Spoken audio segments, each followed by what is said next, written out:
I wanted to start with this verse because I think it's just a good reminder of really finances and money and everything associated with it. It comes from Deuteronomy 8, 17, and 18. Beware. What is this stuff at the bottom? I think it's like recording. That's so crazy. I turned it off. Thank you. All right, let's start over. No. Deuteronomy 8, 17, and 18. And this is a mindset, okay? Beware lest you say in your heart, my power and the might of my hand has gotten me this wealth. You shall remember the Lord your God, for it is he who gives you power to get wealth, that you may confirm his covenant that he swore to your fathers as it is this day. So I don't know what you're doing for work. I don't know what your aspirations are for work. I don't know if you want to work for Elon Musk or whoever you want to work for and make a gazillion amount of money. You need to be reminded all the time when we talk about finances and we talk about money that there's nothing really that you can do to accomplish any of that. It's only because the Lord has allowed this to happen. He's given you the skill to study and to work and to generate income. That's the only reason any of us have ever had any income. It's because the Lord is behind the scenes in every single aspect of every single job or career, any money-making effort that you have. If it happens and it's great, did it happen because of you? Now it may, because you have to work diligently as unto the Lord. You have to put in effort. There has to be, you have to do some things. But success and failure doesn't always depend on you. It depends on your trust in God and the fact that he gives you that power to make wealth. It isn't yours. It isn't because you're smarter than anybody else. It's because God put you, we say, well, you were in the right place at the right time. Well, that's not true either. Because God put you in those right places at that right time so you could get that job and you could survive and you could live, right? So I just want you to remember that as we get into it. Now you have some outlines, and I call it Rick's 3 rules. So here you go. I've done this to a lot of different groups, a lot of times, and when you leave tonight, I want you to remember these, right? I'm going to tell you these 3, then we're going to talk about them, and this is what I want you to remember. So I'm going to give them right up front. Rule number 1, give as much as you can. And by saying give, I mean give to your local church.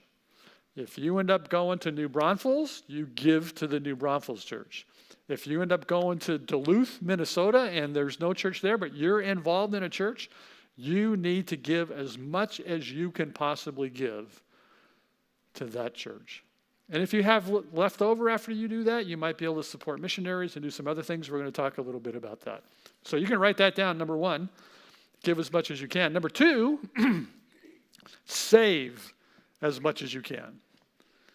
So when we're looking at our money and our finances and realizing we didn't do anything to earn any of this directly, we're going to give as much as we can, and we're going to save as much as we possibly can. And then my 3rd rule, never, ever, ever, ever spend more than you have. Don't ever spend more than you have. If you do that, you'll be out of debt. And then you won't end up in my office saying, I got $50,000 of credit card debt. What am I going to do? Right? You can do that. We'll work something out. I'll help you with that. But if you can follow these 3 rules, then you'll have your finances mastered. If you're making $100,000 a year, if you're making $50,000 a year, if you're making $250,000 a year, these all apply. Save as much as you can, give as much as you can, and don't ever spend more than you have, right? There you go. You can all leave now. If you do that the rest of your life, you'll be fine. Let's look at 2 Corinthians 9, 6 to 10. This is a great passage. Paul is writing to the Corinthians, and the Corinthians had a lot of issues that they were dealing with.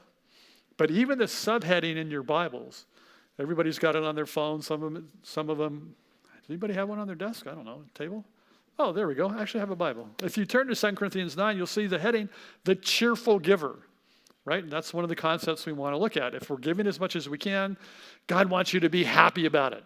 He wants you to be cheerful. He wants you to be settled in your mind. This is what I'm going to do. And I'd like to give you a paradigm shift, right?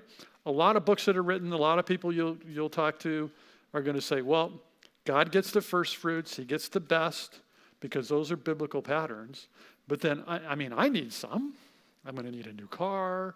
I need clothes. I need a new coat because it's been freezing this winter. All the things that you need. And I'd like you to try to think about that a little bit differently. And I'd like you to think about, how can I give God more than I'm giving him? How can I do more? What can I cut back on my budget or what I'm spending to end up giving God more so that the kingdom of God can be advanced here on earth? But you have to be cheerful. So let's see what it says. The point is this: whoever sows sparingly will also reap sparingly. And whoever sows bountifully will also reap bountifully. Each one must give as he has decided in his heart, not reluctantly or under compulsion, for God loves a cheerful giver. And God is able to make all grace abound to you, so that having all sufficiency in all things at all times, you may abound in every good work. As it is written, he has distributed freely, he has given to the poor, his righteousness endures forever. There's a couple principles here, right, in this 2 Corinthians passage. You are going to reap what you sow. If you give generously, God is going to reward that. Now, this is not a name it and claim it. This is not the theory of, if you give me $1,000 tonight, God is going to give you $2,000 next week. That is not what it says. But there is a principle here. If you're stingy with God, he might be stingy with you. I happen to look at all the giving records once a year to make sure they're right. And some of our greatest givers, they make a lot of money. And, I think God has allowed them to make a lot of money because you know what they do with it? They funnel it all back into this church. Not all of it, but a big percentage of what they make. So you're not God, but if you were God and you're looking out across the expanse and you say, he's stingy, she's stingy, but she's generous. I'm going to make sure that she makes a lot of money because she's going to turn around, she's going to give it back, right? So there's this concept of investment and reward. So keep that in mind when you're trying to decide how much can I give, and I'm telling you, give as much as you can. There is a reward for that.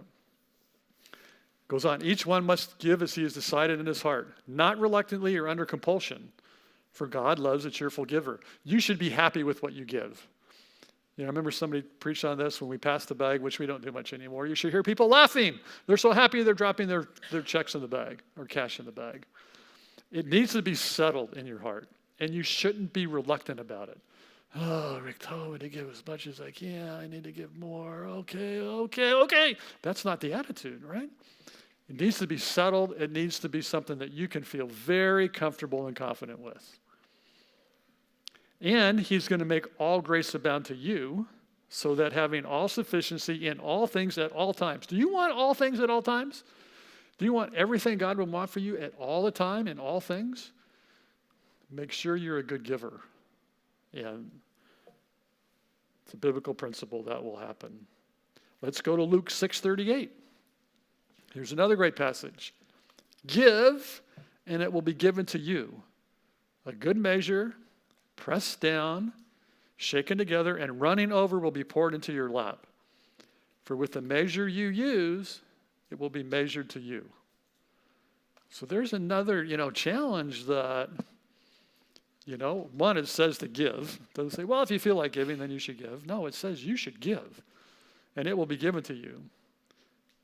Good measure, pressed down, shaken together, running over will be poured into your lap. You may end up having more resources than you ever thought you would have. And it's because God wants you to turn around and give it back to him. Acts 11, 29 to 30. So the disciples determined, everyone according to his ability, to send relief to the brothers living in Judea. And they did so, sending it to the elders by the hand of Barnabas and Saul. So here we're going to talk about your ability to give. If my income is $50,000 a year, I'm not going to give $40,000 a year, right? That would be more than you can afford to give. But if your income is $500,000 a year, you should give more according to your ability.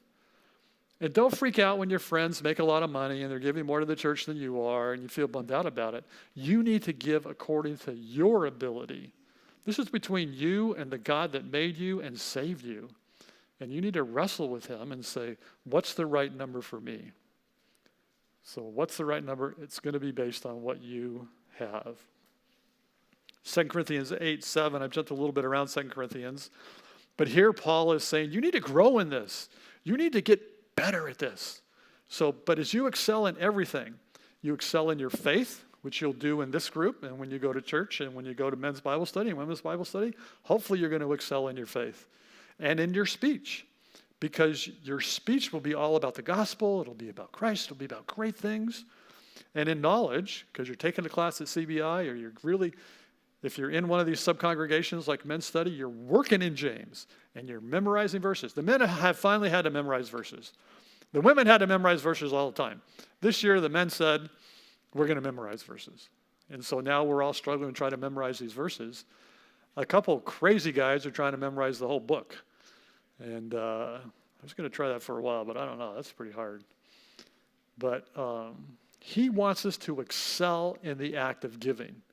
Do you want to be better next year in giving than you were this year? And if so, how are you going to do that? And how about the year after that? Would you look forward to someday to giving 90% of your income away? People do that. There's lots of people that do that because they start out in their career, they don't have much, but they're faithful to give some. And then the next thing you know, it takes off and they say, I don't need this. It's hard for you to understand, but I don't need it anymore. I'm going to give it all away. Give it to your church. So you can excel at it. You can think about, how can I excel at it? What can I do specifically to excel at it? You can give some more.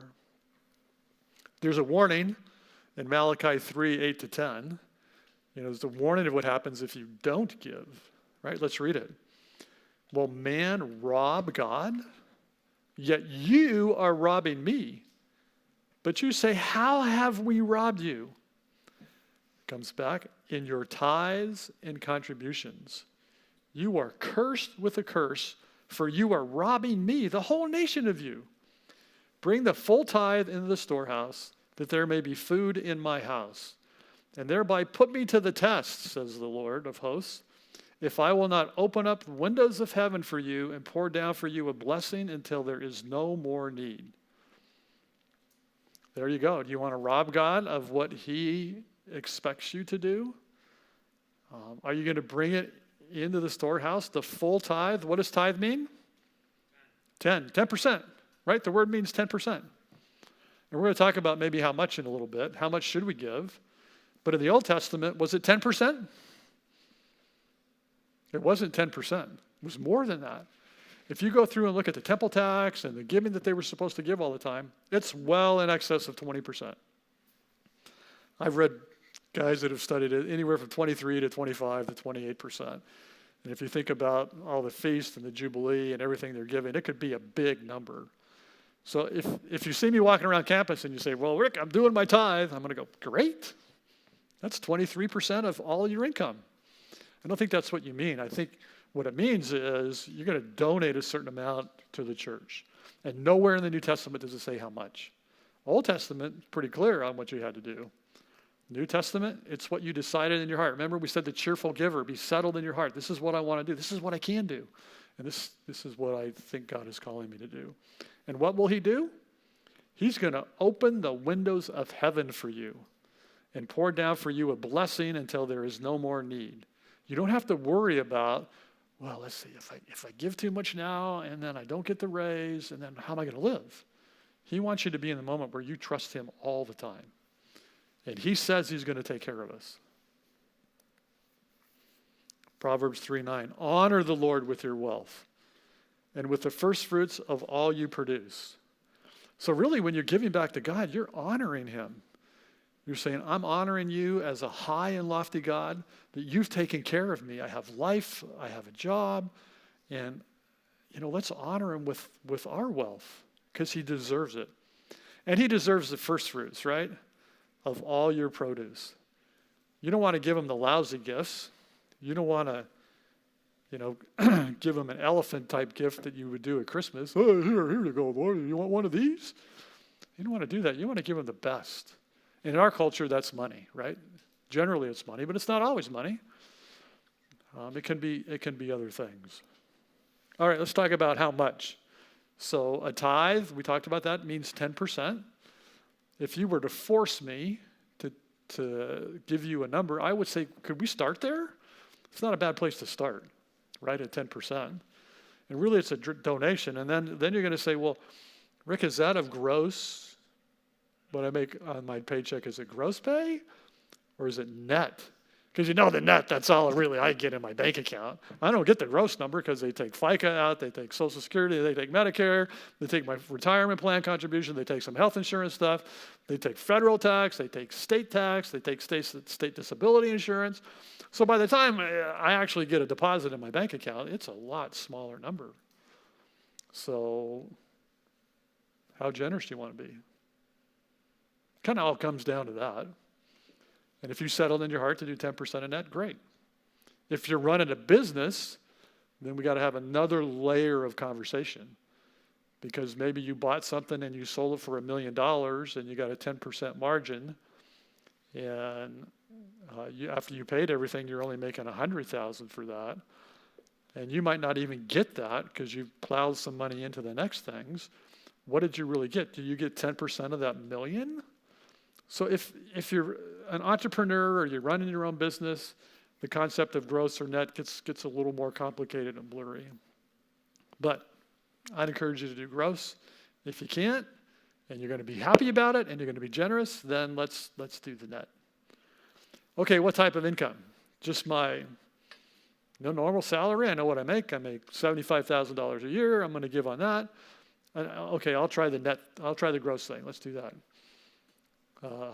What about the quarterly bonuses that I get? Oh, I set that aside for savings and taxes and things like that. How about the annual bonus you get? Because your company had a great year and they pass it down to you because you're the employees and they wanted to help you a lot.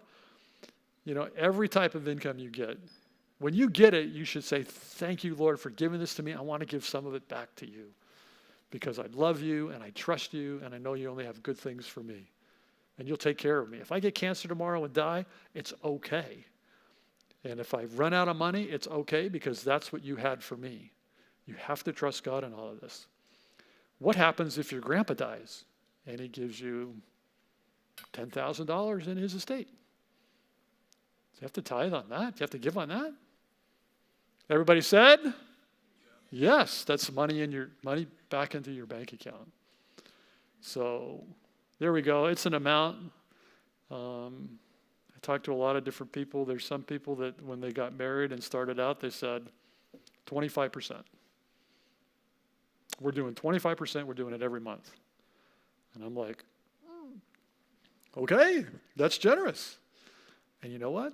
God's provided for them. Maybe not the way that you think they should be provided for. They've never had a new car in their life. But you know what? They're very, very happy because they've been generous and they've been given everything that they need. All right. Do you feel bad now because I told you have to give as much as you can? Now I'm going to tell you to save as much as you can, right? I want you to save as much as you can. All right. So the first thing I want to talk about is the effect of compounding interest, okay? And in this example, I'm assuming that maybe you're saving for retirement. So let's look at the top group. I assume that if you had a $50,000 a year annual salary and your employer had a retirement plan where if you agreed to put 6% of your money in, they would match that 6%. So that's $250 a month for you. And your employer would put $250 in. So that's $500 a month that went into a savings retirement plan for you. If you earn a little, can you see that? Is it clear enough? Oh, yeah. So part of the problem in analyzing how much you would have over a period of time is we never know what that income is going to earn, right? One of the great things is you don't pay tax on it if it's in a retirement plan, unless you do a Roth, and you don't pay tax on it until if you're in a Roth, you never pay tax on it. We'll talk about that later. But you set money aside and it grows and it grows and it grows. Well, does it grow at 5%? If it grows at 5%, at the end of 10 years, you would have $77,644.50. If you left that in there, even in a regular savings account, you'd have $205,000. After 30 years, you'd have $416,000. And after 40 years, you'd have $763,000, whether it's retirement or anything else. This is the compounding effect of interest. So much interest is going in, then you're earning interest on interest, then you earn interest on interest on interest, and so on and so forth. When you get it in there a long period of time, it's a lot of money. 7.5% after 40 years. How old are you guys? 25 or something? Let's say you're 25, right? So 40 years, you're 65. If the Lord doesn't come back and rapture us away, you're going to have $1.5 million in your retirement account. What if you got a 10% return? You'd have $3.1 million at the age 65. If it made 12.5%, you'd have $6,894,000. That's a pretty good deal. $500 a month for the rest of your life. How hard is that? Let's say you made $75,000 a year. Same assumption, 6%, you do $375, employer does $375, 5% is $1.1 million, 7.5%, $2.2, 4.7, $10 million, right? What's the right rate of return should we use in this analysis? We'll ask the expert. 4 to 6. Over the last 50 years, the stock market has made, on average, maybe 8 or 9, depending on which period of time you want to look at. It kind of goes like this, and then it goes, and then you have little bumps along the way. So you see why I want you to save? We're going to talk about what we save for in a minute. But if you can just be diligent enough to give as much as you can and then save as much as you can.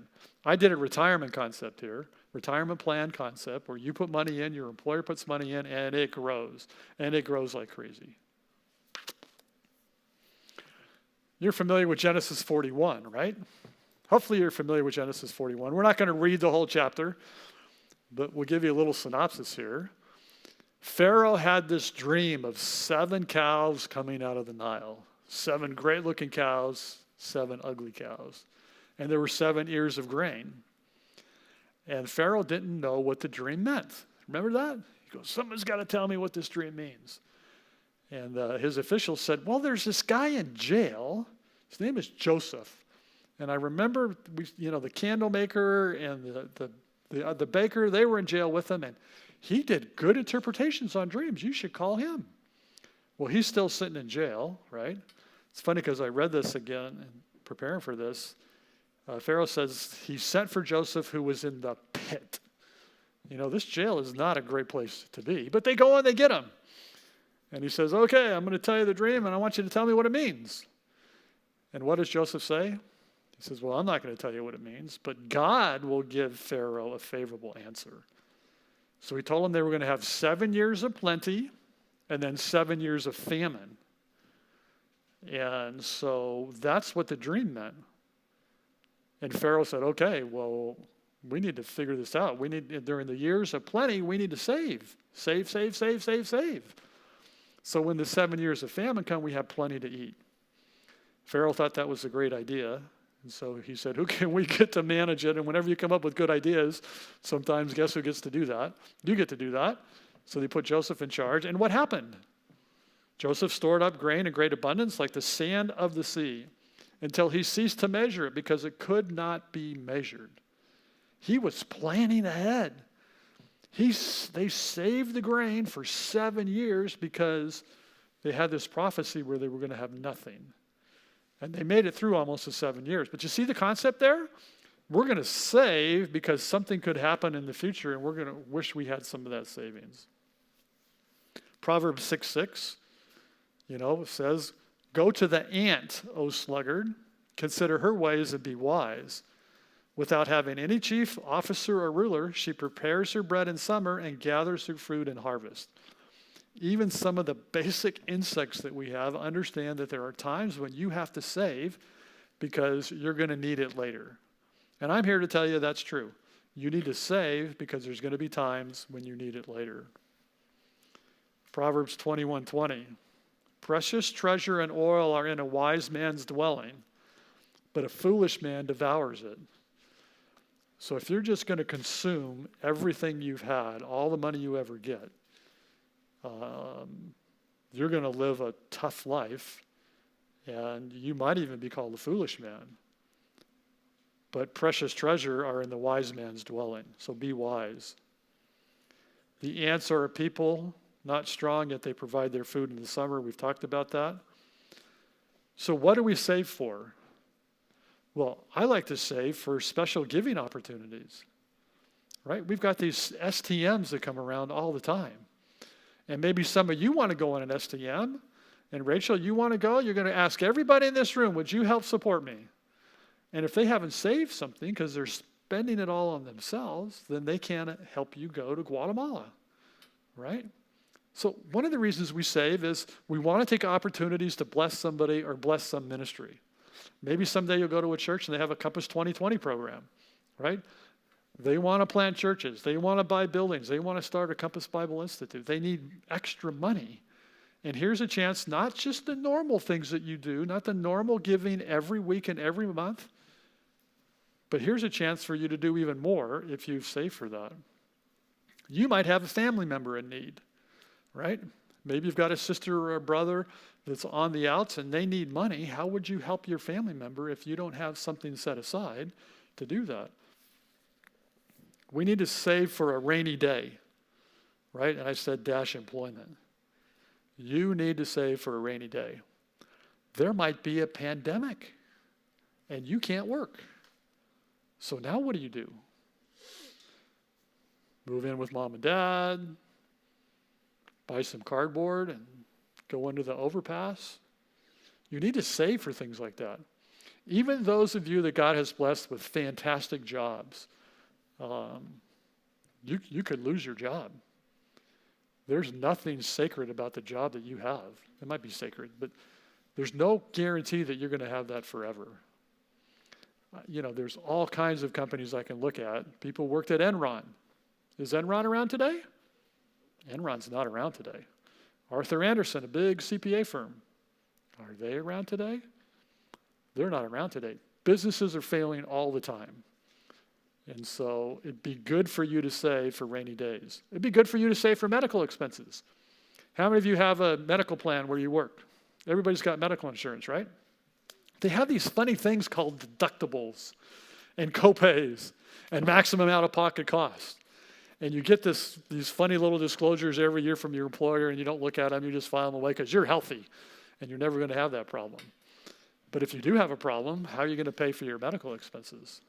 Hopefully you have some saved up. What about auto repairs? What happens when you need new tires? Oh, just go to Costco, get new tires. Well, that's $1,000 to get 4 new tires at Costco. That's when they're on sale. Now, maybe you get tires cheaper elsewhere, but that's what I recently paid. Maybe your transmission goes out. How are you going to get a new transmission for your car? We're going to save. What if you got in an accident and your car was totaled? Anybody have their cars totaled before? Yeah, so what happens when your car gets totaled? Insurance company comes out and looks at it and goes, well, we can't really fix it, so we're going to total the car and we're going to give you a check. And then good luck going out and buying a car for the amount of money they gave you, right? So you might need some more to find that used car that you can really afford to try to get back. You should save for marriage, right, Pastor John? Right. You should save for marriage because that can be expensive. And then we got new cars. You guys can think about all the things that you need to save for. And everybody's list might be a little bit different, but these are some of the essentials. That's why I'd like you to save. Okay, let's go to point number 3. Never spend more than you have. Never, ever spend more than you have. So if you give as much as you can and you save as much as you can, then you fall into this category. Just don't, if you don't have it, don't spend it. It's pretty easy, right? Let's look at credit card debt. I was poking around a little bit. Here's the states with the lowest average credit card debt per person. You want to live in Mississippi if you got credit card debt because that's only $5,000 a person. Whereas you could look at Alaska, they carry 7,758 on average of credit card debt. I'll show you where California is in a minute. But these are average debts for every single person in the state. If you look at the top left hand, the average across all of America back in 2021 was $5,000 per person. Mississippi was 5,041, Alaska was 7,758. Millennials have the most average debt, 7,923. The overall U.S. credit card debt is $784 billion. I think that number's a lot higher now. The average maximum credit card limit's $30,000. So you could borrow up to $30,000 on your credit card. Some more statistics. Outstanding balances. 53% of all active credit card accounts have an outstanding balance. So I've heard this too. Oh, I'm just going to get the credit card because I can get miles or I can get points, I can get cash back. I'm going to pay it off every month. I'm going to pay it off every month. 53% of you don't pay it off every month and you carry a balance. The average annual percentage rate for credit cards is 16.6%. And this was back in 2021. I think it's higher. Here's another one I got from Credit Karma that kind of shows by age group. If you're 10 to 25, you're actually the lowest credit card. Probably because the credit card companies won't give you a credit card because you don't have credit, right? So it can be a little misleading. But then it's millennials, Generation X, baby boomers, which is where I land, and then the silent generation. I don't know why the silent generation, you get to the end of your life and you're still carrying credit card debt. So I did another little chart. Let's talk about another chart to show you how bad credit cards are. So let's say you had a 5-year loan, or you had a credit card with $5,500 on it, and the interest rate is 16.6%, and it's a 5-year loan, right?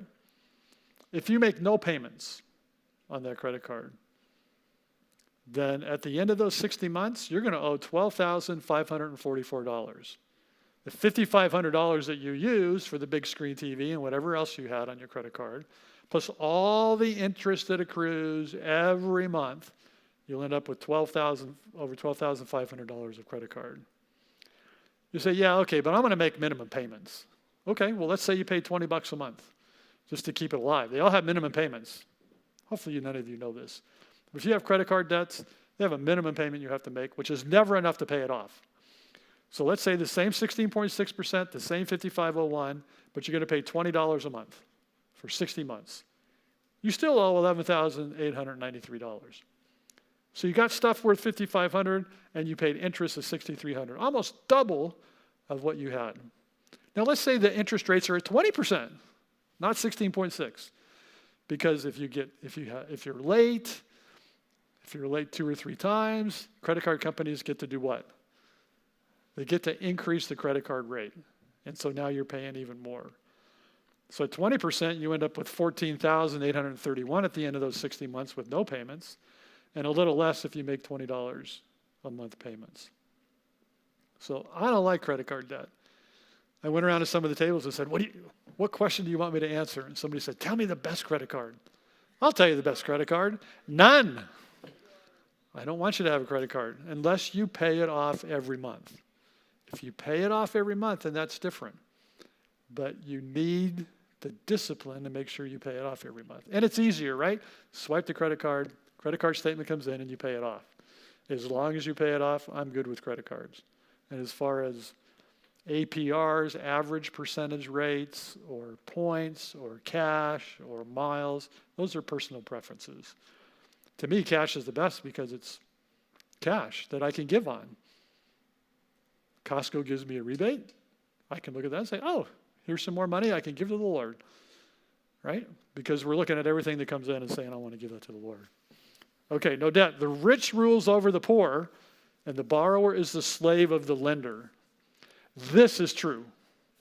If you borrow money, all of a sudden, the rich person who loaned that money to you, he has some authority in your life. Credit card companies have some, because if you don't pay them back, they're going to thrash your credit, so you'll never get another credit card. and then it's going to be tough for you. If you're ever able to buy a house, and I hope you are someday, maybe able to buy a house, you have a mortgage. And the mortgage says, if you don't pay me back, I take your house and I sell it. And maybe you get something out of it at the end of the day, but you probably don't. A lot of times you don't. Because when you don't make the payments, all that interest keeps accruing, and then you're paying interest on interest on interest. And then they hire lawyers, and they tack on more fees, and they hire default, and the interest rate goes from 6% up to 12%. It's a mess. They rule over you. We have a loan on our CBI building, our administrative building over across the street. So we bought the building, and we borrowed some money from a great lender. But you know what? They have some control over us. They said, you know what, Compass Bible Church, there are 2 tests that you have to meet every year. Now, we meet those, but it's in the loan documents, and they get to decide. Some of your companies, maybe, if you're working for startups and they borrowed money, guess who controls your company now? It isn't your CEO anymore necessarily. It's only your CEO when all the debt is paid back. So this proverb is true, and you become a slave to the lender. You can't do what you want to do with the money because you have to pay off that 20% loan that you had.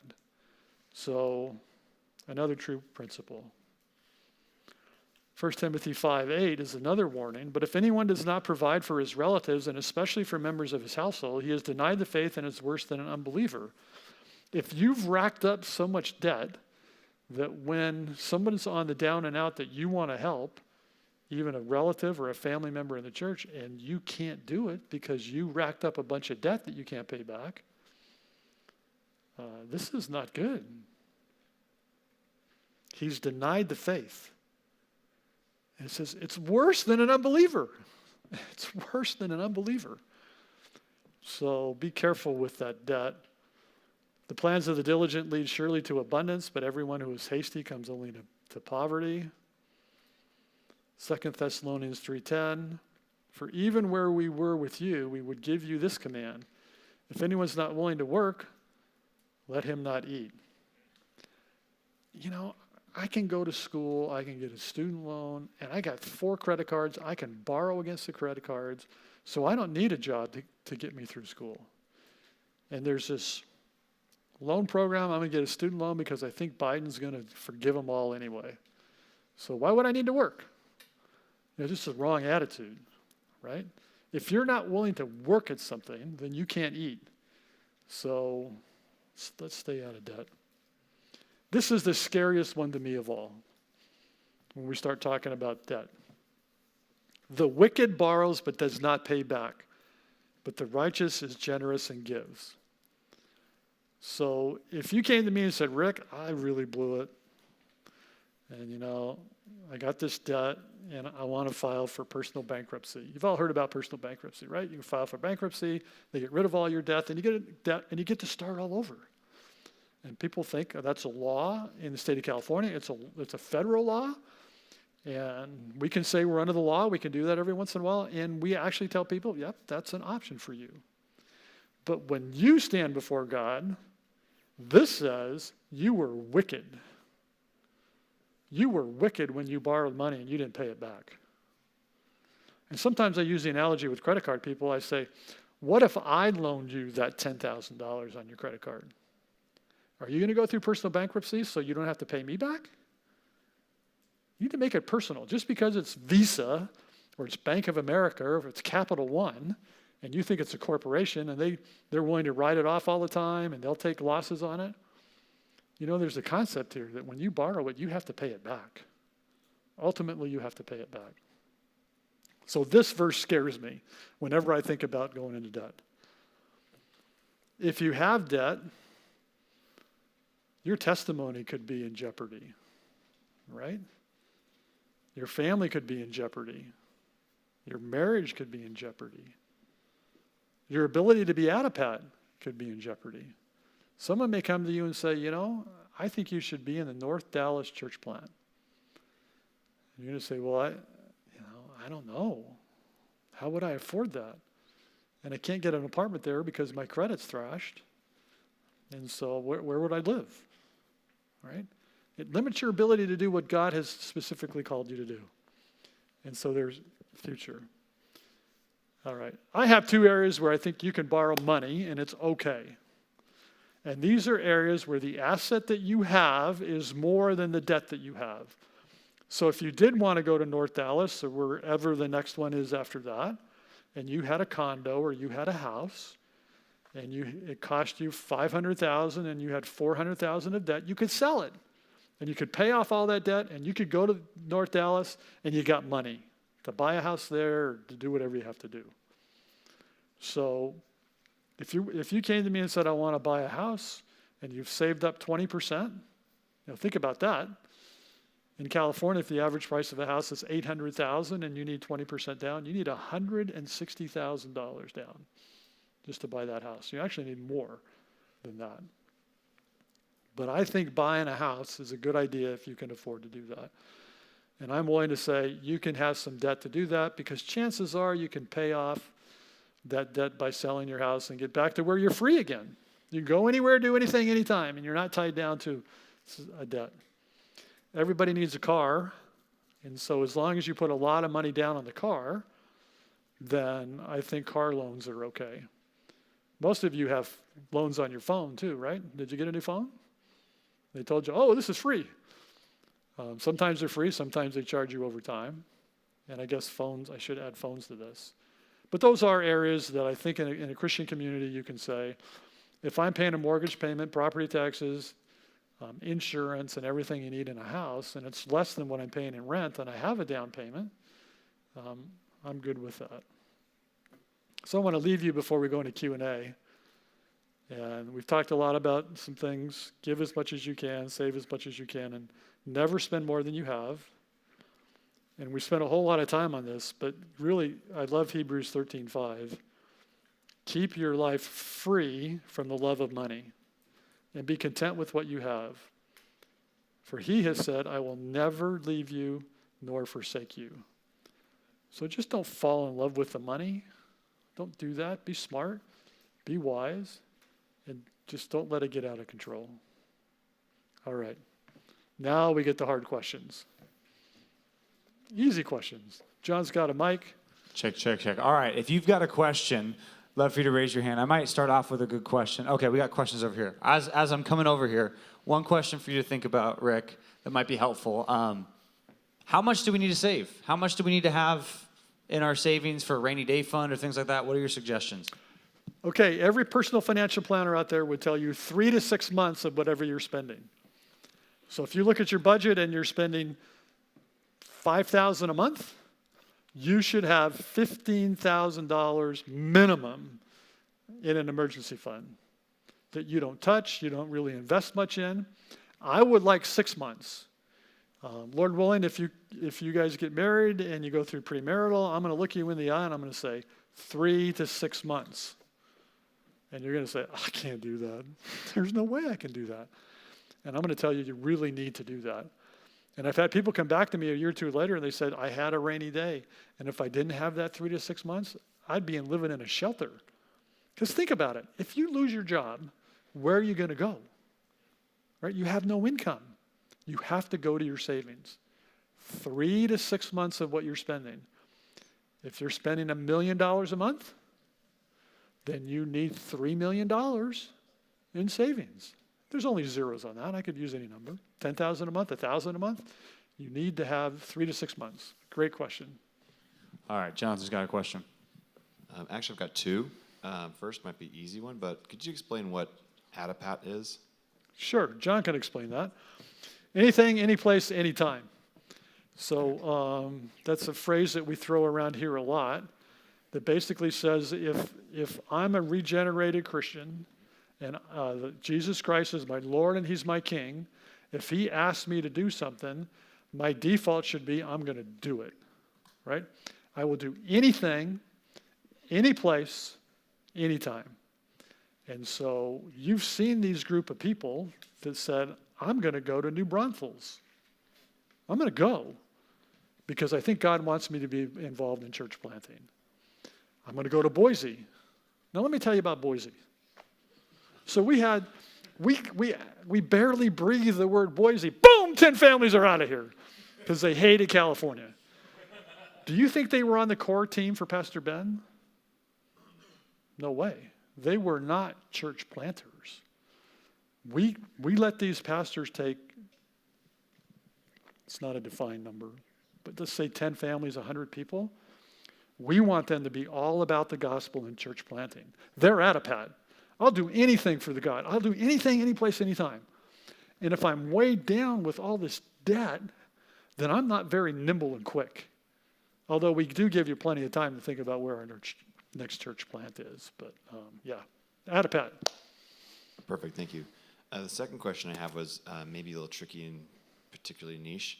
So what would you advise or talk to someone about if they have a house and it suddenly, market conditions turn upside down, they're underwater and they're strapped for cash now, that someone who's like maybe got like an adjustable rate, like an APR starts at a great rate, but then 5-10 years down the road, it's adjustable and they're underwater in their house. Right, and that happens. You know, sometimes in California we feel like, real estate never goes down. My daddy bought his house for $200,000, it's worth $1 million. It doesn't always happen that way. You could go out and buy that $800,000 condo or house, and 3 years from now it could be worth $500,000. And you're underwater. That's what that means is the debt is more than the value of the house that you sell. And remember, when you sell it, you pay a commission to the salesperson, so they take 6% off of that too.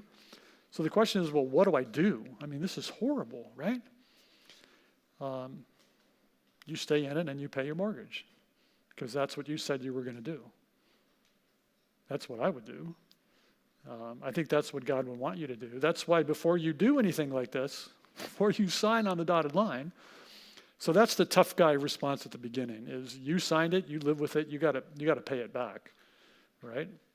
Now, if you can't pay it back, and you know the passage I quoted where God says it's wicked if you don't pay it back, you can get over that. Yeah, you could walk away from the house and your lender has one of two things they can do. They can sue you for the balance that is still owed to them when they sell it, or they can just write it off and say, okay, we were bad. We're a big company. We make a lot of money. We know we're going to have losses. And in our culture, the law says that these businessmen can make that decision and just write it off, and you can start all over. So if it's oppressive and it's a problem, we all do stupid things, right? And so I think there is some argument for a fresh start if it's really horrible. But if it's your home and you can afford it, I would just keep paying the payments. And you'll blink, and 10 years later, it's going to be worth a whole lot more. Does that help?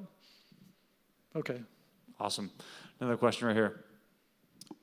Thank you so much for what you shared. This is great information. My name's Samson. Just had two quick questions for you. So I've noticed with young adults inside California today, they're struggling to make a lot of money to buy a house and to actually be able to actually even enter the bidding for a house. You mentioned that it's good to be able to save and be able to use that money to invest in a house in the future. What are your thoughts on creating multiple streams of income? Do you recommend that for young people? And just your take on how you would go about that if you were in your 20s? Yeah, so we want to watch out for the love of money, right? But generally speaking, multiple sources of income, I mean, I'm all about that, right? But you have to remember your priorities too. Your first priority is to God, right? So if you have multiple sources of income because you're working 2 or 3 different businesses and you're an entrepreneur and you skip church and you're not involved in this community called church and you're not doing the things that God wants you to do, then I'm going to default and say that's a problem. If you're married, then you have a responsibility to your wife. If you have kids, John Fabaris, now God, wife, 2 kids, and then your job, right? So to me, it's all a matter of time, right? I do think this is the time when you have the greatest opportunity to increase your income because you're young. And people are looking for young, smart people. And so I would be a little bit wise about it. I'd be willing to work 40 or 50 hours a week, but I wouldn't miss Awana for my kids, and I wouldn't miss church, and you got Saturday night and Sunday to pick from times to go to church. I would have a Sabbath day of rest, right? There's a time you can't work 7 days a week. You'd be crazy. I worked 10 hours a day for the first 5 years of my life, sometimes 11 or 12 hours a day. And I look back on that and I feel like I wasted some of that time. And I wish I hadn't done it. But on the other hand, we have to work. God made us to work. We worked before the fall. God put us in the garden to work and tend the garden before the fall. He just said after the fall, it's going to be hard. There's going to be thorns and dust, and it's going to be nasty. But yeah, if there's a way to have a side gig or something like that, and it doesn't detract on all your other priorities, yeah, I would look for ways to make as much as you can without getting out of balance. Awesome. And then just one last question for you about credit. So my family's from Nigeria. They don't believe in credit. They believe you only spend what you have, which is cash or investment. You mentioned that you believe that it's okay to take money out as far as it comes towards auto insurance and actual home insurance or paying for a house. But many times you need credit in order to actually be able to put into those things. What would you recommend is wise to spend credit for? Would you recommend just spending it for like gas and food only, or just like anything? Yeah, it's a funny little life we live in, huh? You can't get credit unless you have credit. And just if you get a credit card and you pay it off every month, you're not building up any credit. Because the credit agencies want to rank you. That's why you have a credit score. So they want to see you borrow money and pay it back over time. So if you want to establish credit, then I would look around for credit cards with 0 rate interest or something else, and don't pay it all off in a month, but try to keep that as low as possible, right? Your credit report is also based on your utilities, so don't miss a utility bill. It's based on your credit card payments. And again, if you're paying it off every month like I told you to do, you're not going to build up any credit. So you might want to take 3 or 4 months, don't pay it all, and just say, okay, I'm going to go a little short, pay a little bit of interest, just so I can build that credit. And so I would do that. I'd find the lowest possible rate out there, use that credit card, use that for a period of time. But you saw the charts I had, don't let it go on very long. And you do need to build some credit. Yep, over here. All right, back here. Hi.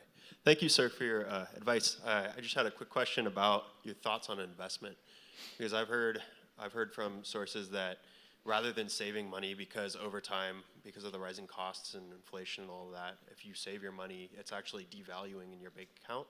And I've heard that, and obviously this is up for debate. People disagree on this, but I've heard that you should have your safety net 3 months, 6 months, like you were saying, and then everything else on top of that, besides what you give, should be in the stock market. What are your thoughts on that? So yeah, the inflation rate is, we're hoping tomorrow. Is it tomorrow? We hope it comes out at 6.2%. And you can invest in federally insured certificates of deposit or treasury notes today at 4.5%. And so you're behind, right? I don't care.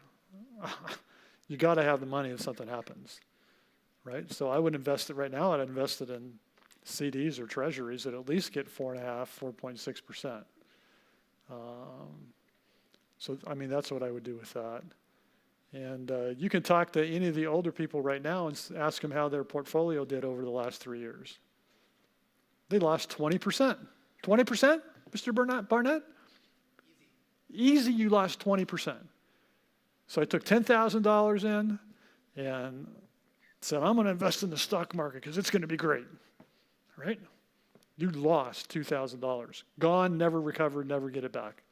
Well, never's a long time. But, now how do you feel when you have that emergency fund where you need it and, you don't have it? Compass Bible Church, we do not invest in the market.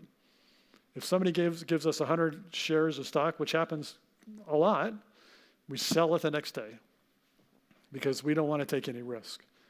We don't want to stand before the congregation and say, thank you for giving me $10 million. We invested 5 of it and we lost $1 million. Lost $1 million? It's the same thing with you. You don't want to lose that.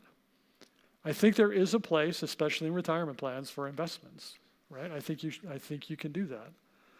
If you had a house, I don't want you to lever up to 80% loan to value and pay a 4% rate, thinking you're going to get a better rate by doing some investments, like Bitcoin.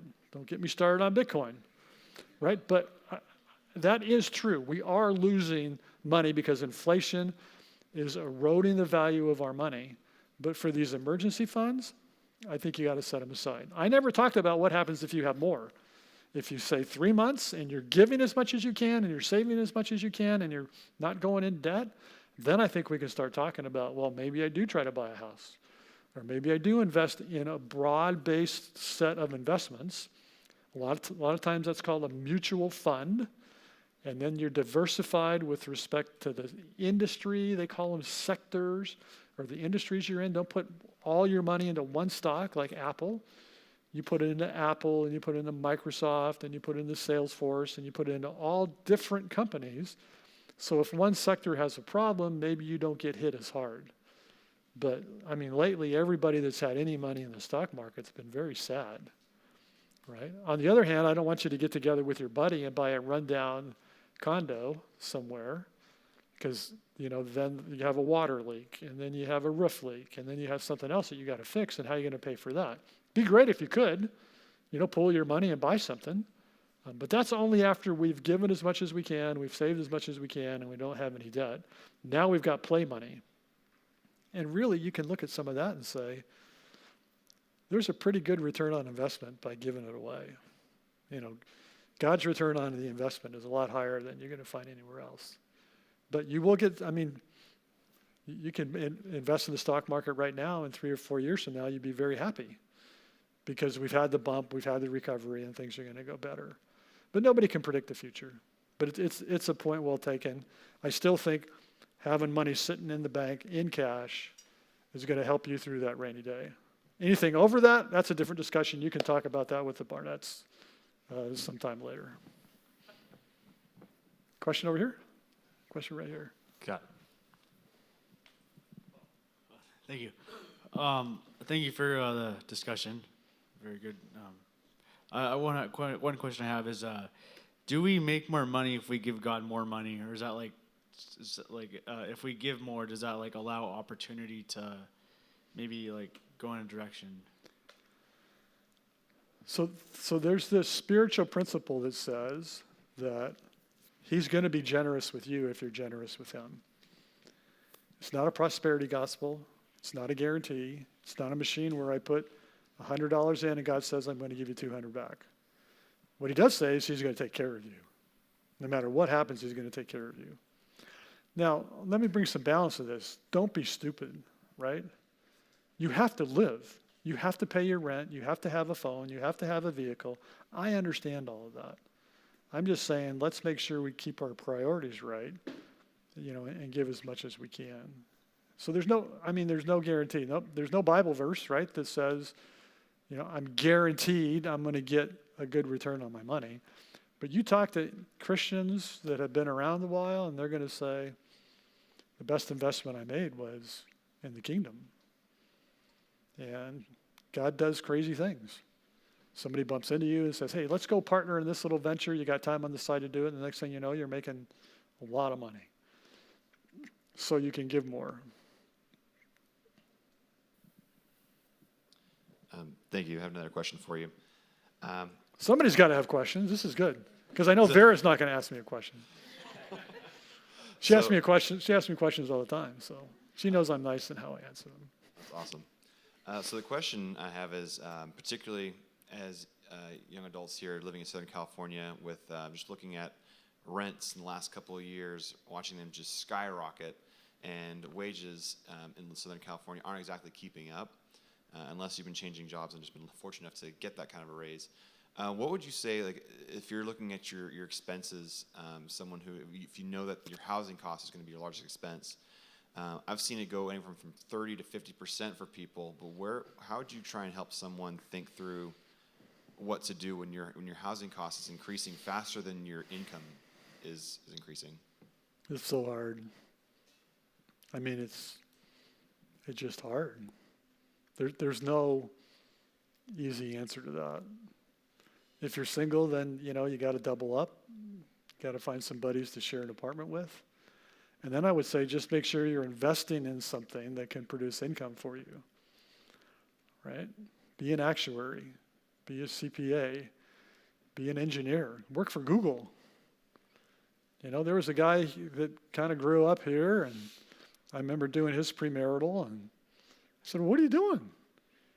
He goes, well, I go to Stanford, and I'm on a special team. There's 10 of us. Google's funding this research for us, and I think they're going to hire us when we're done.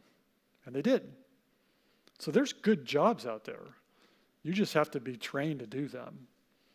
And that's why I think if you're students now, that's your job. Be the best possible student you can, because someone's going to want to hire you. I mean, our unemployment is at the lowest rate in a nation that it's been in a long time. There's jobs out there. So then you can go on the internet and say, where are the highest paying jobs? Not that you have to have the highest paying job, but it's not teaching history in a public school. It's not teaching English in a private Christian school. So you might want to look at what your career path is. You can use the skills that you've gained because you've studied hard, you're at the top of your class, you've got a high GPA, and potential employers are going to look at that and say, I want this guy because I've looked at his history and I think he'll work hard for me. And I'll train him anyway, and we'll see where that goes. So, we have that problem getting new pastors in, right? Kempis Hernandez came in a year ago, and it was like, what he was paying for rent and what he had to pay down here was like unbelievable. So we had to help him a little bit. Your normal employers are not going to necessarily do that. But some, look, big businesses that operate in this environment know that to attract the talent that they want in their companies, they're going to have to pay that you can live here.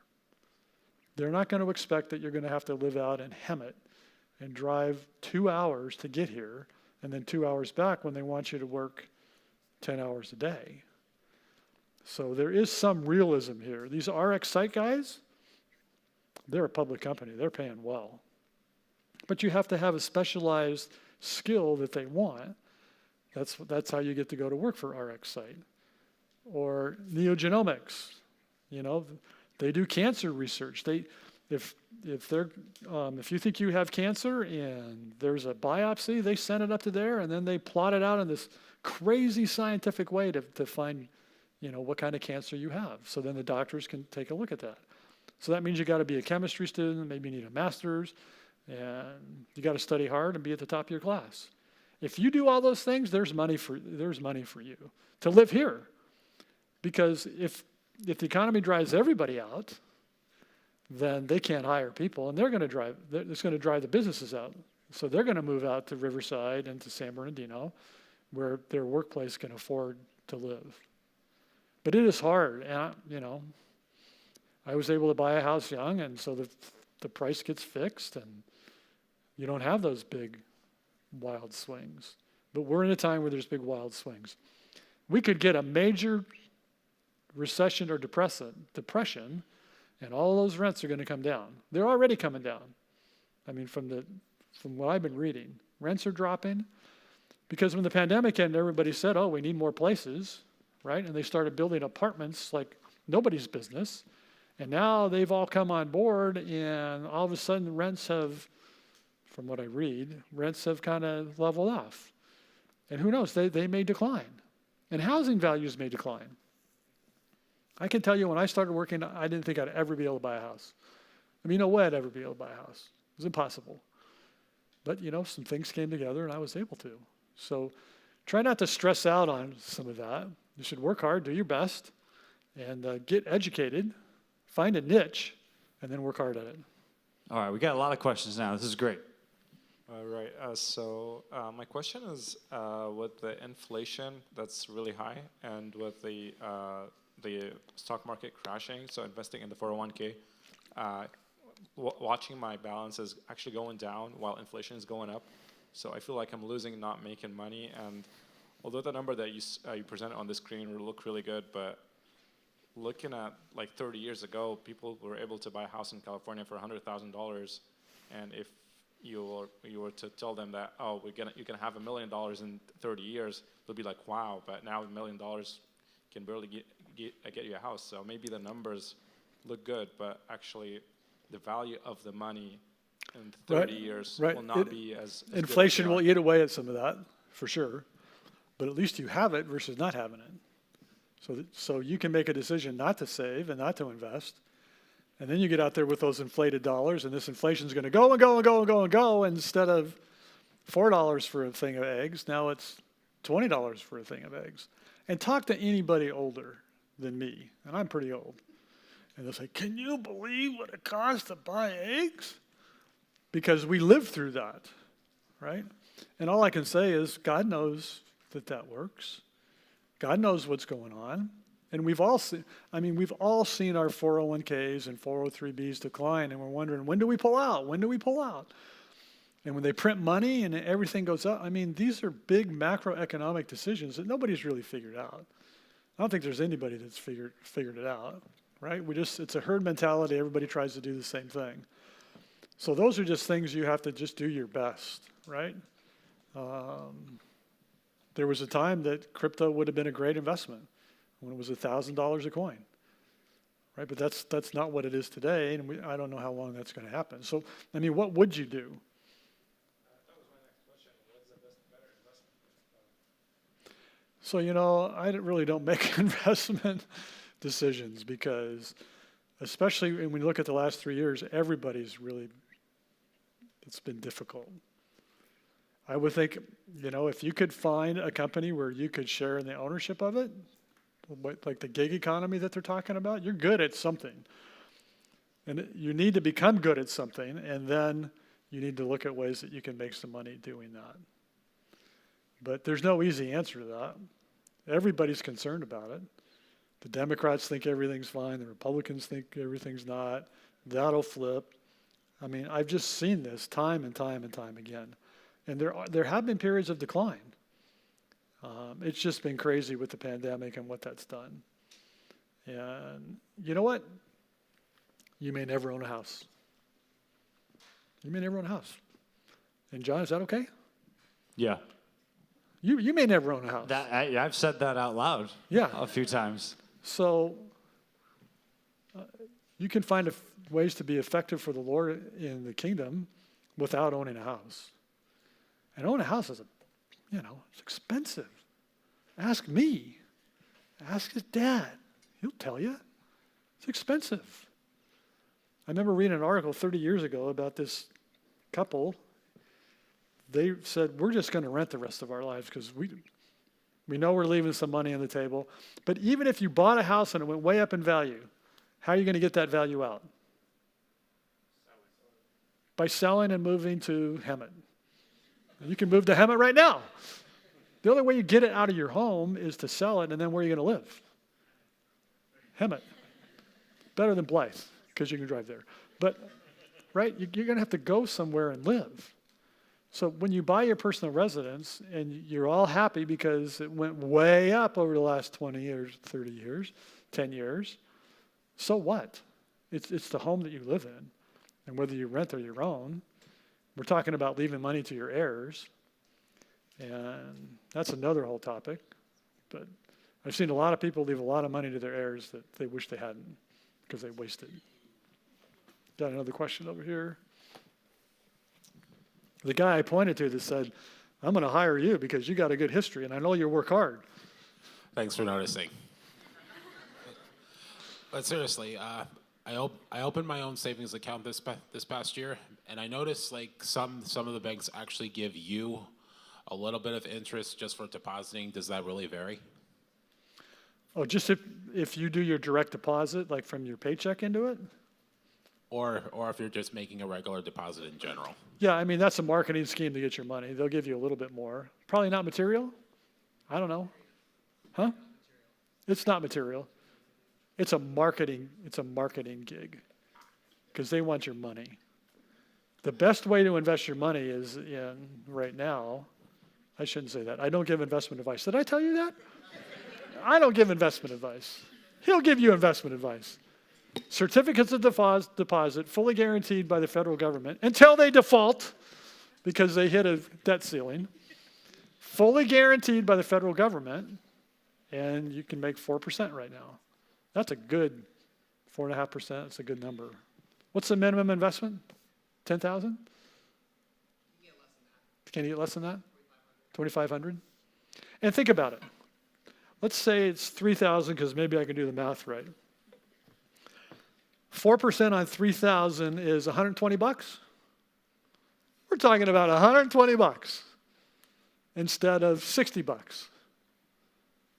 $60 difference, 12 months, $5 a month. It's not much money, right? And inflation's going up, so I would say work hard, find a specialty, do the best that you can do in your field so people can see you and say, he's different. Why are you different? You're going to say, well, I'm a Christian, and I'm not working for this company. I'm working for the Lord Jesus Christ. And when I submit a project, I'm thinking he's reviewing it. The creator of the world's looking at this work, not the crazy boss that told me to do it. And so when you have that mindset, you'd be surprised what might happen to your success and your income levels as they go along. Because you're the best worker that company ever had. That's the way you make it up. Move up the corporate ladder, which shouldn't necessarily be a goal. Your goal should be to be a fruitful Christian first. But God will put you in the marketplace just so you can share Christ with others that are there. So I have a question about giving, and I do appreciate your philosophy. Give whatever comes to you. We should have a heart that, whatever money ends up under our influence, it's not really ours, and so we should have the heart to want to give it back to the Lord. That's great. But to go a little bit deeper on that, what if you were to invest that money and then you have returns? Do you recommend any rules of thumb for giving on the return on that investment, giving on the interest that you accrued, like the retirement account example that you gave? Right. Do you recommend giving from those retirement payouts? Or another example, you said 20% down payment is necessary to buy an average house in California, which is $160,000, and it might be a good idea to actually invest towards that rather than saving towards that. And when it comes time to cash that out and put that down payment, would you recommend giving on some of that ROI? Or, just thoughts on giving on that. So giving on retirement investments, I say you give when you get it, right? So when I retire and I start pulling money out of the retirement plans, I'm going to give on that because I've never really received it yet. I took a salary reduction, I set it aside, the company matched it, or they put it in because they had a good year. I don't have that, right? But if I invest in Apple stock when it's trading at, 143 or something today, and it goes to 280 and I sell, I just made a bunch of money. I would give on that. God gave that to you. Now I got less to invest in the next thing, but I think that's okay. I mean, that's what I would do. As far as, well, Rick, I'm going to give 10% of my gross, but I'm not going to give 20 because I want to set money aside so I can buy a house. Paul said you need to be settled in your mind and your heart with God that that's what you're going to do and you're happy with it. And I would say there's nothing wrong with that. But that's going to be different for every one of you. It's not going to be the same answer every time.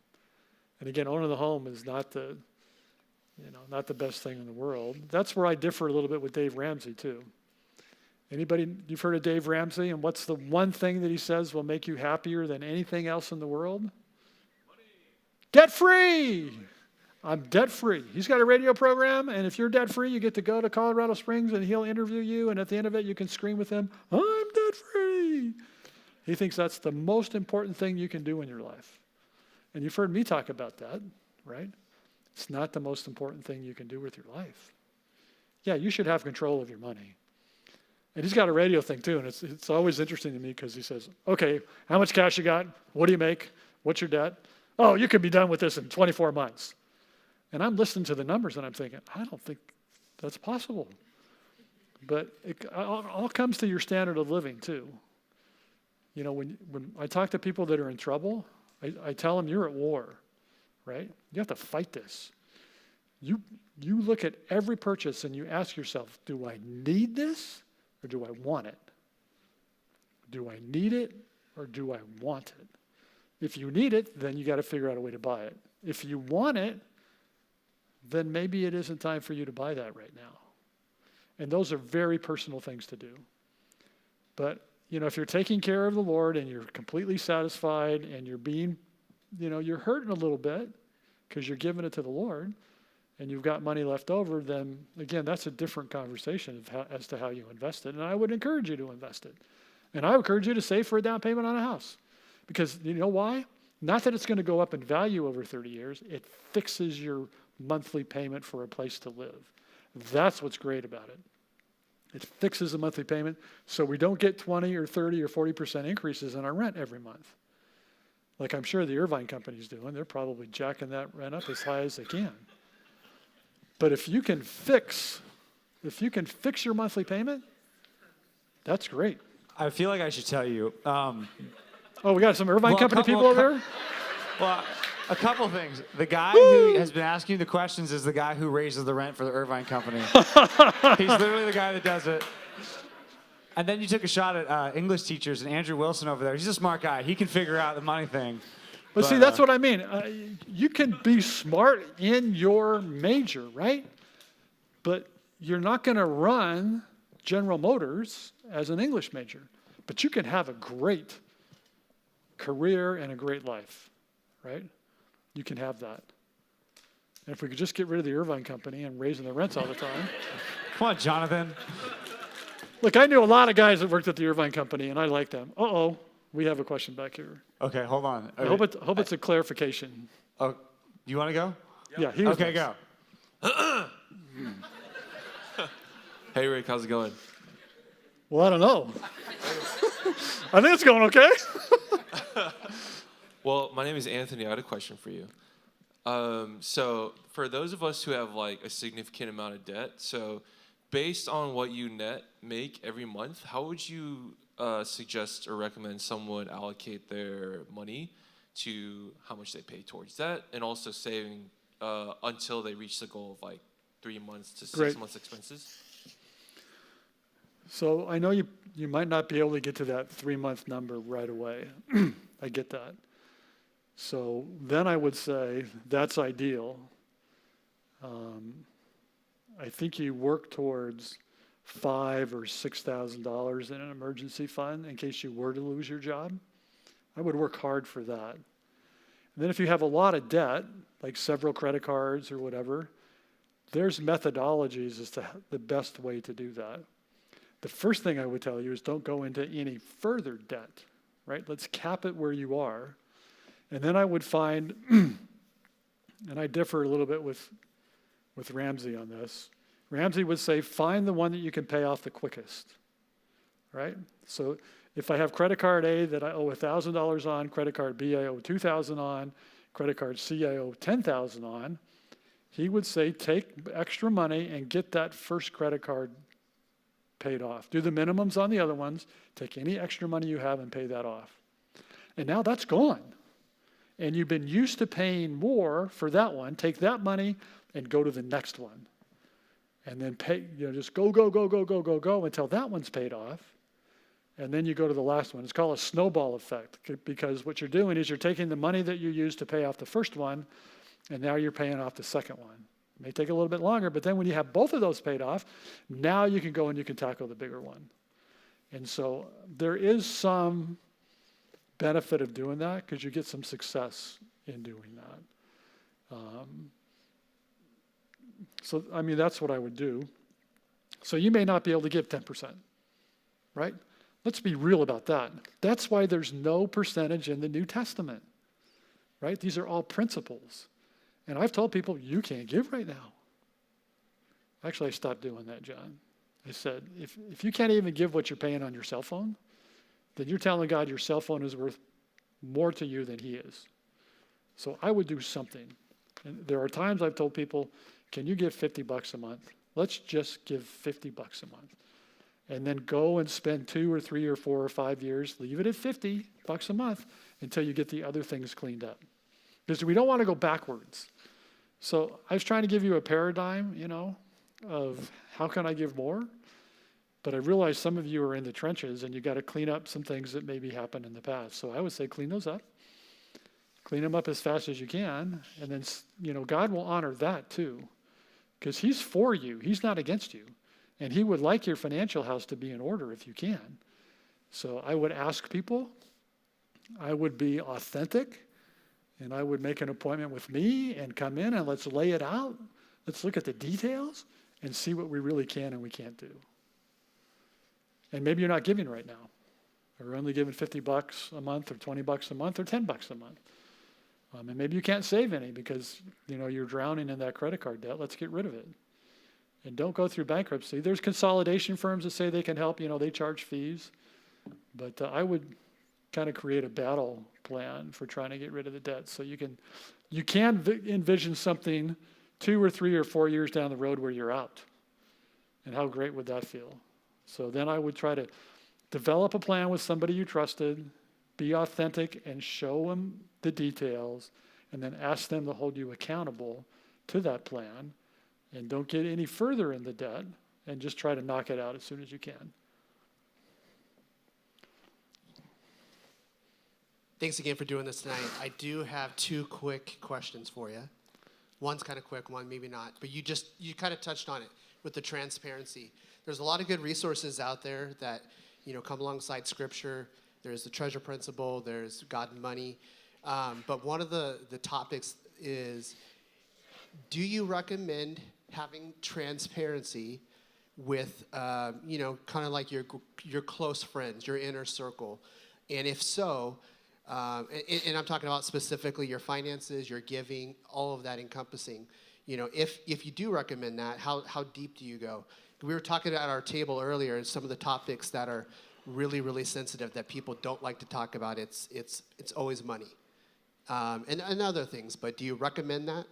I know the book God and Money talks a little bit about that. That's my first question. Right. So, yeah, I do recommend the treasure principle. I think you should all read it.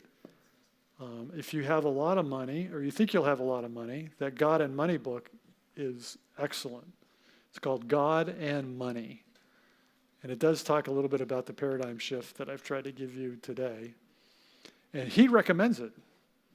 And he did it. And I think if you have some good, close, trustworthy friends that aren't going to judge you, right? Or a small group leader that's expert in this, I would sit down with them and say, help me. Because they'd like to help.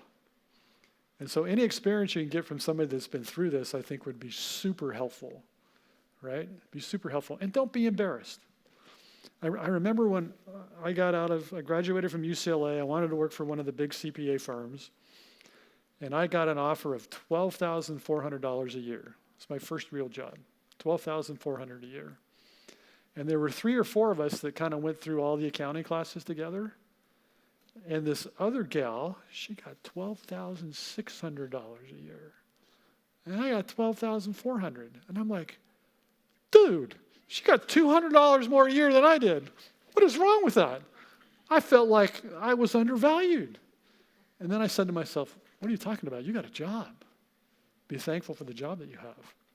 So whenever you share some of these intimate things about finances, and we can say be transparent, but be ready to be loving and helpful if you do that. And make sure you've got a good friend to do that with, right? Or a good small group leader. And you know what? It won't hurt to have somebody look over your shoulder and say, this is what I think you should do on your credit card stuff, right? And then don't feel bad if they say, well, I make $12,600. Oh, so you're only making $12,400. You could feel bad about that, right? Or maybe you made the $12,600. And I told you I made the $12,400, then you would feel bad about that. We got to get over the feeling bad about this, right? Because that's pride. Get rid of pride and just be honest enough to say, I got a problem. Or I could use your help. God and Money, they didn't have a problem. They just wanted to be held accountable that when they started making big money, they didn't fall into the materialistic mindset that everybody falls into in our country. So, I mean, I've never done it, really. But I think it's a cultural thing that we should try to overcome. especially if you think you can get some help from somebody. And when people come in and see me, that's what we do. I don't tell anybody anything about what you and I talk about if there's a way that I can help you. And it should be the same with your small group leaders. These are experienced people. Look at them. They've been through life. They get it. They've done everything you've done. And they said, I'm never going to be able to afford a house. I'm never going to be able to afford a house. Never, never, never, never, never, never, never. It happened. For some of them, I don't know all of them. But they can be very helpful. They could be super helpful. And they'll be honest with you. So yeah, I think we should do more of that, and we don't. And I don't know why we're afraid to. I mean, it's weird. Second question's a little bit quicker, but it is a loaded question. But I know a lot of the guys in here and the ladies probably are thinking it as well. What are some thoughts around how much the young men should be spending on a ring when they're looking to propose? I know you guys are thinking it.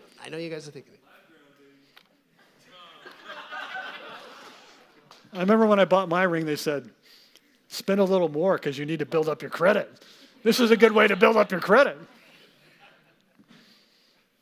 I'll let somebody else answer that. I mean, I'm too frugal, right? Spend $5,000 on a ring? $10,000 on a ring? I don't know. I kind of think that's crazy. Because, you know what? Your wives will be happy. It tells them that you love them. It's a really cool thing to do. But I know a lot of nice couples that don't have nice rings at all. But I'm going to punt. You can tell me. I tell my wife that the ring that she has represents the 19-year-old that bought it for her. So it might be small, but remember how it was back then. That's what I like to tell her. That's just a convenient excuse. Does she care about it right now? No. Does she wish she had a bigger ring with more carats on it? I don't think so. Lillian. I hope not. Are you happy with your ring? You're frugal, right? She's wearing a silicone band right now. So is Chris. That's because Nick they lost rarely them. wears a ring. This is a good day for Nick. Yeah, I mean, this is a cheap ring. Francisco. So I really appreciate everything you shared today, Rick. I imagine when you were throwing numbers up there, not throwing numbers up there, the numbers you presented about the percentage of people with credit card debt, you said 53%, what the stats said in 2021. And so I imagine if that's 53% in the world, then that hits some of us in this room. What would you say that someone, I mean, because, right, there's a lot of times we come to church and we hear topics. It's on prayer, it's on evangelism, it's on debt. And then we hear those and it's like, you feel down, you feel guilty about that. When should we do something about that? If we have that going on, and I mean, sure, there's shame, there's guilt, there's all this other stuff, and then sometimes there's just that, can I do this? Kind of thought. Or what are people going to say? Or where do I go for help? Or I feel helpless. And then you're in that place. So what would you advise for that? And then I have a follow-up to that. So God put you in community, and this is your community right now. And I would go to your leaders first, and I would talk to them about it. Schedule something outside. Hey, after church, can we just chat for 20 minutes or 30 minutes? And they might be willing to hook you up with somebody that might be helpful there. It's all about pride, right? Can we just get rid of the pride for a minute? We want to do better. So forget about the pride. This is what I make. This is what I did. How do I get out of it? So I'll just share just a quick story because I think this is just very, very helpful. Today on Facebook, I got had a reminder from 11 years ago. 11 years ago, we found out how much debt we were in. It just hit us like a ton of bricks. And I took a picture. We had this talk. It was tough in our marriage. And that's when it became real. And I remember going to Rick, actually. And I didn't connect it. I don't know if that's like in God's sovereignty that I see this picture on Facebook of a reminder that that's what started our journey to look at this mountain that we saw in front of us. and then start to do something about it, because it was not dealt with. And it's not going to go away. It's just going to continue to grow. Rick was throwing up the numbers up there, how that thing grows. And we were on that path. And meeting with Rick, hearing these hard things, and then facing these things, and then taking the steps to take care of that. But then here we are 11 years later. We are in that position to be debt-free. We're not doing the debt-free scream, but we're, but we are able to be Adepat. We're able to give of our time. And so there's all these different things that we're in a different position at this point. But it wasn't because it was easy. It's not because, we made from day one, we made the best decisions. It's like when you see there's a problem, deal with it. Tell someone, get help. And Rick kept on saying it over and over again. It's a God thing. It's a God thing. But there's God, because we always look at it and go, how am I going to do this? We try to figure this all out. We just need to turn to the Lord. We need to trust God with that. So I just want to encourage you, if you feel helpless, if you feel like there's no hope, there is. I hope you take hope from all this. I know you can look at these rules and go, I didn't do those rules. Yeah, but then there's also action we need to take too. So just want to encourage you with that. You should be encouraged about that, because he didn't want to come and see me, I'm sure. Should I talk to Rick? Should I not talk to Rick? I'm going to be embarrassed. He told me he wouldn't tell anybody, which I've never told anybody, by the way. You brought it up in a public arena, but he came and talked to me, and I don't even remember what I told him. Be authentic. Don't worry about what other people think. Go to somebody for help, because they can help you, and they'd be happy to help you. They'd be happy to look at other streams of income. They'd be happy to help you with, hey, I got my emergency funds in place. Now what do I do? They can give you perspective that you don't give. Talk to John. You know what? He's a pastor. He's your pastor, your sub-congregation pastor. He'd be happy to address these. And he has. Because he's come into my office every once in a while and go, oh, man, I got a big problem. What do I do with this? But for 99% of some of your questions, John can help you. So yeah, I'd ditch the pride and the shame and say, I want to be where they are today. That's what I want to be. How do I get there? And they'll give you some help. All right, everybody. Can we thank Rick Talcott for coming? That's You're welcome. awesome.